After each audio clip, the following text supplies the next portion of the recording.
అన్న మంచి పని చేశారన్న. 5 రూపాయలకి ఆ ఫ్రీ రావట్లేదన్న. 5 రూపాయలు కడుపు నిండా భోజనం దొరుకుతుంది. నాకనే కాదు బయట వర్కర్లకు కూడా 5 రూపాయలు భోజనం దొరికిందంటే బాగుంది కదన్న. గత ప్రభుత్వంలో అయితే అల్లాడిపోయారు భోజనం కోసం. 100 రూపాయలు పెట్టినా బయట బాగోదు. అదే 5 రూపాయలు 10 రూపాయలు పెడితే కడుపు నిండిపోద్ది.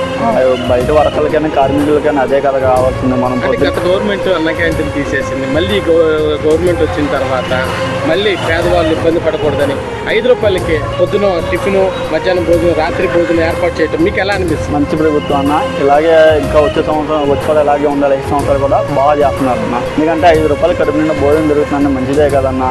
100 రూపాయలు అన్న. 100 రూపాయలు పెట్టినా మంచి భోజనం రాదు. 150 రూపాయలు బిర్యానీ, లేదంటే 120 రూపాయలు బిర్యానీ. ఆటో వేసుకునేవాడు, కార్మికులైనా పని చేసుకున్నాడు 100 రూపాయలు పెట్టి అన్నాడు కదన్నా. ఇక్కడ వచ్చేదే కొద్దిగా అంతంత మాత్రం. మనం 100 రూపాయలు పెట్టి భోజనం చేసి ఇంటికేం పట్టుకెళ్తారన్న.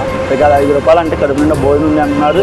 చక్కగా ఆనందంతో వెళ్తారు. మంచి ప్రభుత్వం అన్న, మంచి గవర్నమెంట్ ఇలాగే చేయాలి. రాను వచ్చే 5 సంవత్సరాలు కూడా బాగుండాలి.